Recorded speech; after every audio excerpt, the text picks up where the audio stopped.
Welcome to Education in Focus. I'm Eliana Kernodle. The U.S. Department of Education announced it's moving some of its offices to partner agencies, another step in Trump's plan to shutter the Education Department. Joining me to tell us more about this is the Center Square's education reporter, Esther Wickham. Esther, tell us more about this change. Yeah, thanks, Eliana. So, like you said, this is a next step in the Trump administration's continuing efforts for the Department of Education to dissolve. There have been few steps taken since the announcement of Trump's second term in January, but since the government has now reopened, they have announced, yeah, they're going to now take the step in basically taking six offices within the Department of Education, and they're going to be transferring them to other partnering agencies like the Health and Human Services, Labor, Interior, and State agencies. And so essentially, they're going to be moving some key funding around, some general oversight that the Department of Education has had for many, many years.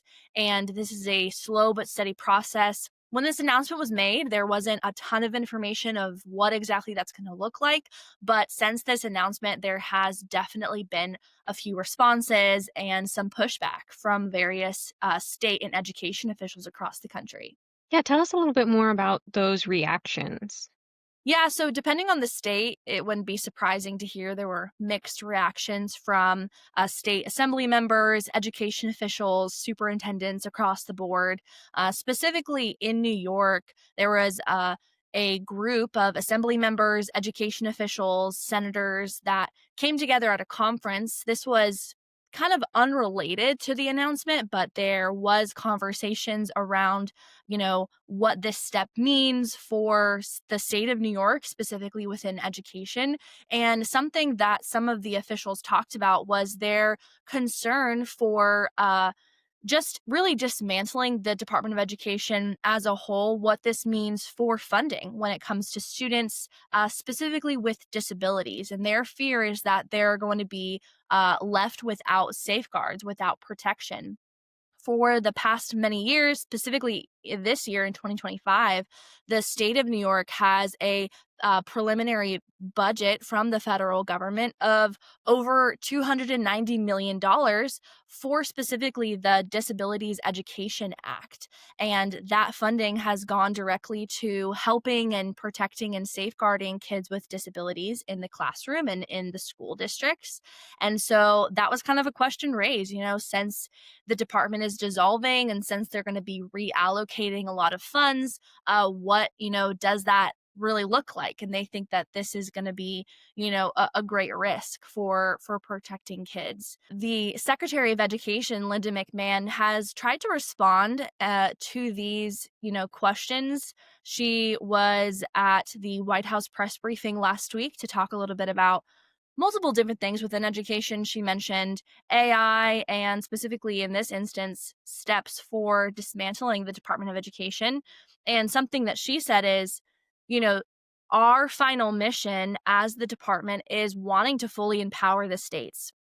Because her main thing, and I think she's kind of backing up what the president has said many times, is they want education to be local again. They want to see not only local school districts empower and help and protect students, but also parents.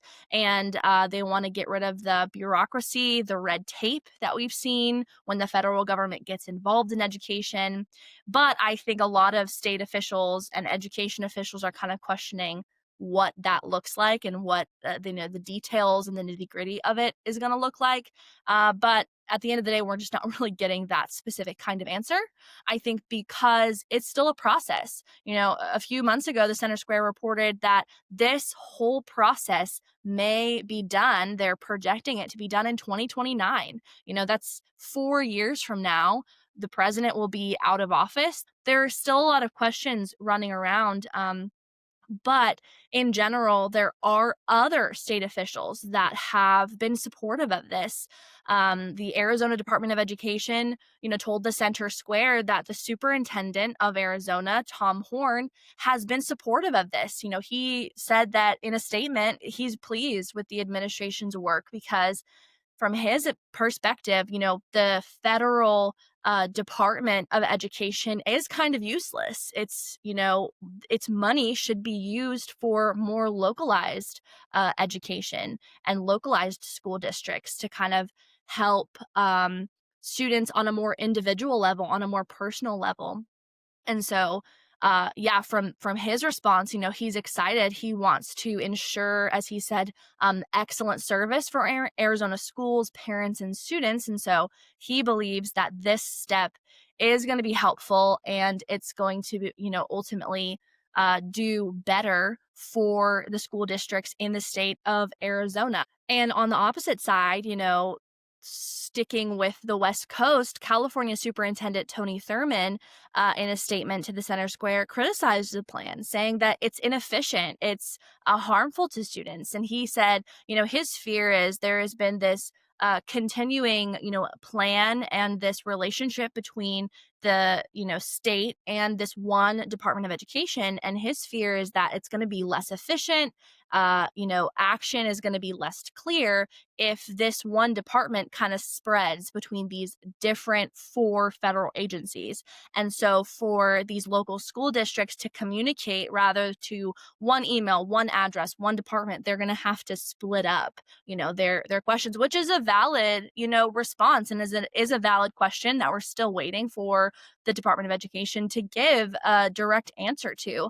But his, belief is that if this happens, there is going to be negative impacts for students and teachers in the classroom, because there may not be quick responses if they are between different federal agencies and they have other things going on. That's not their primary focus. Education isn't their primary concern. The Nevada Department of Education has simply just said, we don't know. We're just going to continue to monitor the situation, and we're just going to stay focused on our state and what's happening here. But we simply don't know, what's going to be the potential impact, what's going to happen within the state. Because again, like I said, this is going to be the next 4 years a process. So we're going to continue to see in the news, and hear announcements from the department, what their steps are, how they're going to be dissolving the department. But this is kind of one step in a myriad of steps.